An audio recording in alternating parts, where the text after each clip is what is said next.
So we are repotting my loofah plants, which have obviously overgrown their seed starting trays. And so I'm going to be using, again, I like to repurpose. We'll be reusing our yogurt containers for bigger containers for our loofahs. So I simply use the potting mix from Miracle Grow. Some people choose to buy the more expensive seed starting soil. I don't, because we go through a lot. We go through a lot, and then we compost. I mean, you compost on your own and stuff too, but well, we just don't compost enough. I mean, we do. I don't make my own, so I buy my own. I buy the soil. So typically, what I'll do with my seeds, so these pods will have, and you don't have to do this, but I do. You can remove the netting carefully. You don't want to bruise the roots, but I'll remove it so the roots can grow more easily. The roots will penetrate that, but this way they don't bind up or anything like that. So, and loofahs, so here's the thing about loofahs, is that you have to start them early if you want the dried loofah, which is often used in little scrubbies and beauty products and things like that. You have to allow that to dry on the vine, and then you have to peel the skin. But loofahs have a really long growing season, and so you have to start them extra early so you can get the loofahs that you want. You can also eat the young loofahs. I have not done that yet, but you can eat the younger loofahs, the ones that have not dried out yet. And so that's why I've already started my loofahs. I'm hoping to have more than what I had last year. Last year I started mine fairly early, and I only got like 4 or 5, maybe 6 dried loofah segments, I guess you want to call that. Yeah. So what is a loofah? What's a loofah? What do you do with it? Well, I just said it's the scrubby, like you get them in like soap. There's for like a kind of like an exfoliant or abrasive. Which you can literally, if you make your own soap, like goat milk soap, you can literally pour it with the loofah inside of it. Cut your loofah into sections and stick it in your soap mold, and pour your soap down in it, and then so it gives you a scrubby side and then a soap side. Some over here. Yeah, so she may have some. But look, whenever we're doing this, sometimes, a lot of times we talk about a bunch of different things, but, we're just going to kind of admit that, it's not just inserting Christian ethic or something into what we do, but something we want to encourage you to do is to do things like this. When you're dealing with the plants and stuff, here we are, our goal is to just get these to bigger pots. The roots are tying into one another, and we're going to end up breaking them. They're vining everywhere because it is a vine. It needs a trellis. And I actually used this. It worked really well. So I have like a chicken fence around my kitchen garden. I call it a kitchen garden. And so I use this.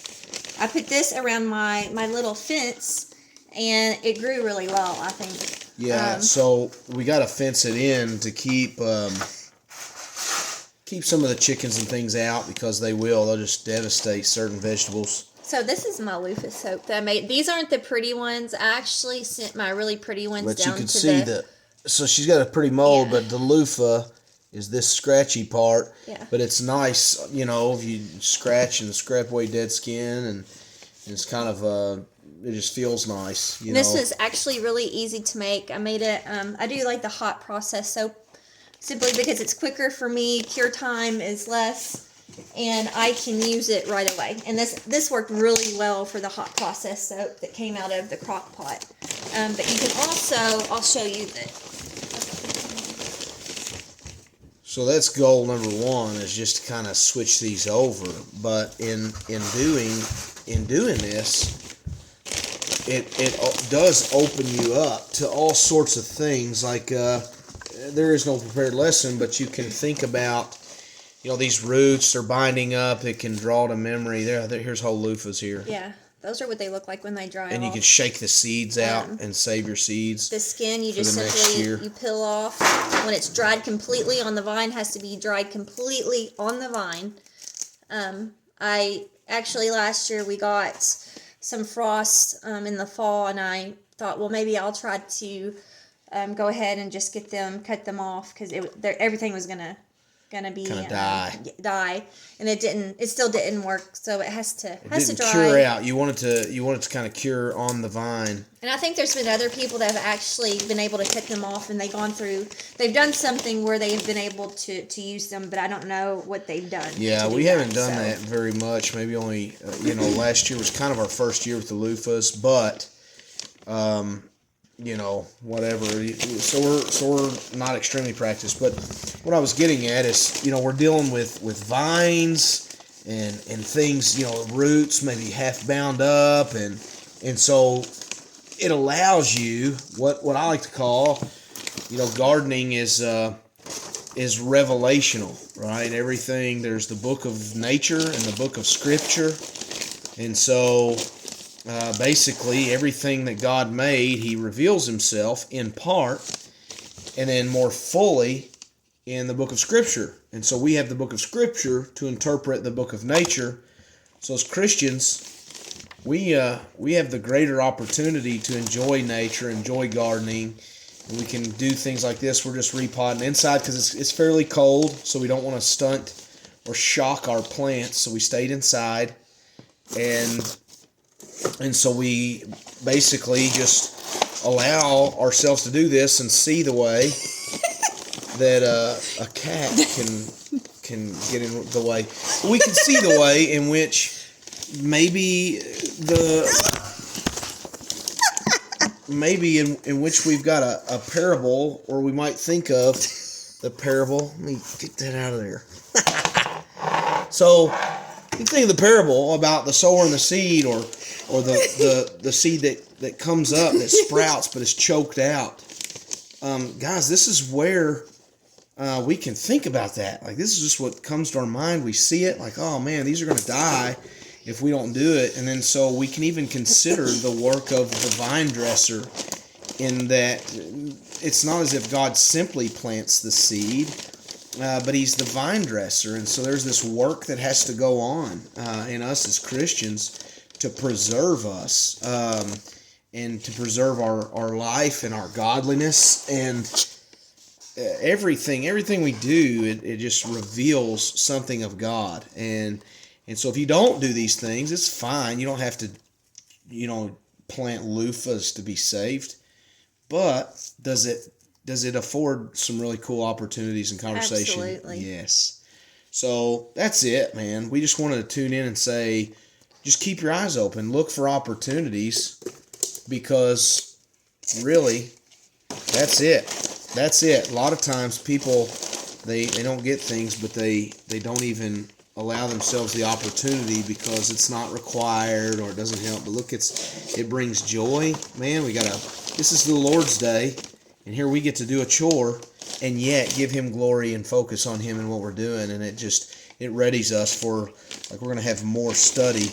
See, this one here is kind of in bad shape. Looks like it could have even broke. But it's vining out right there. But it is vining out, so we got signs of life. We're going to give it a chance. We're going to give it a chance. And so, yeah, all this. You can see some of these have vined. Here's a big, long vine. This is a bad deal. This one, this is often called the toothache plant.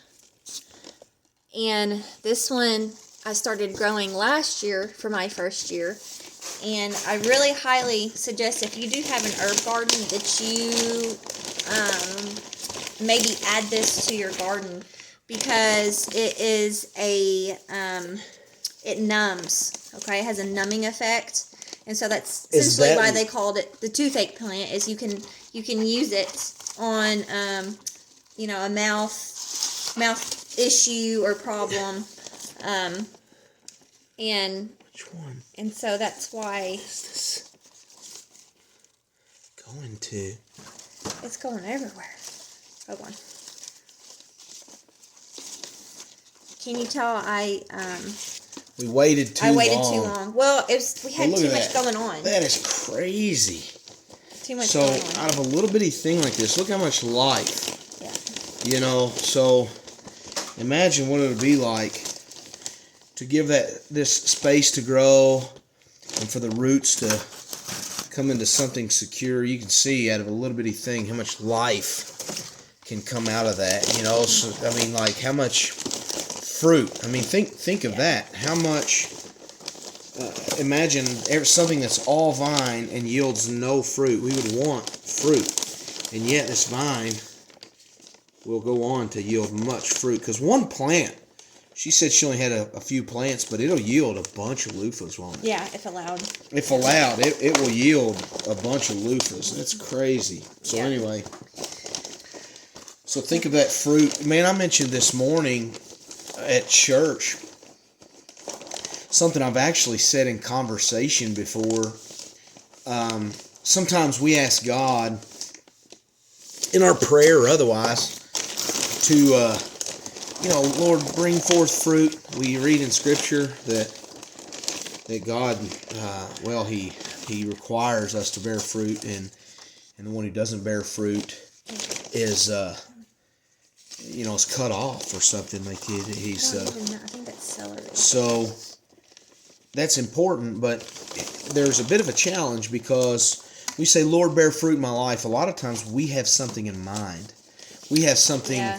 When we say, Lord, bear fruit in my life, or help me to bear fruit, we're thinking of, give me people who agree with me on the Bible or affirm me in my position when I'm reading. Or Lord, give me a blessing, like help me to see maybe where someone else would recognize me as holy or something like that. And maybe there's some fruit, maybe that is a fruit where we are made aware or built up by the brothers. I'm not saying anything like that, but the point I made is that, listen, we might think that we might pray for elderberry fruit, which elderberries are itsy bitsy. I don't know if y'all have ever seen an elderberry. But sometimes it is the Lord's, his sovereign plan to yield watermelon fruit. He is the planter. He's the vine dresser. And there is times where he intends for large fruit, and he dresses us for that. He prunes us and does all this, and that's his intent. And I think a lot of times as Christians we step back and say, like, I don't want that big of fruit. I'm not ready for that. And frankly, and this is the bad part, is if we are not careful, I think that we can really actually we can choke ourselves out, just like these things are trying to do. And end up damaging what God's sovereign plan is. I mean, I'm not saying he's not sovereign or we can mess him up. We're trying to make a point here, and you get all that. We're just sitting here planting plants, allowing the Spirit to bring to memory those beautiful scriptures that God has spoken in his word. See, I've got some, and you can even leave it attached. It doesn't matter. We just want to free that up. That will decompose. It's an organic netting, but we get it out of the way so that the roots don't get bound. We got one pot. Yep, one more. So that's it, man. Just having some good conversation. It's what the garden affords, and we're just spending Sunday afternoon, and we're letting you guys in on some of our thoughts on why we think it's so fun and it's so important to garden. And look, we're inside. You can do this inside. You can have beautiful greenery. Well, that's one of the things we were talking with a friend this weekend. We move our plants inside for the winter, and then we move a lot of ours outside for the summer when the weather gets nice. But there's something nice in the wintertime about having all the greenery, because then you have these reminders inside your home all the time. And so, anyway, we have finished our loofahs, and that was the one that was getting dangerous. They were ready to climb up the walls. Yeah. So we got them planted, and we will check in with you guys later, clue you into what all we got going on. It's a busy time of year, getting ready for the weather change, because once it strikes warm, then the work really begins. So stay at it, you know. Stay at it. We all have a part, and we're all, you know, we don't get to opt out or be negligent. You know, Paul planted, Apollos watered, God gives the increase. There's still work to be done. You know, sometimes we get a picture, sometimes we get to see the fruit, sometimes we just get to repot and we have to move on. You know, but do something. Don't do nothing. You know, let's be caught working. So we will check in with you guys another time.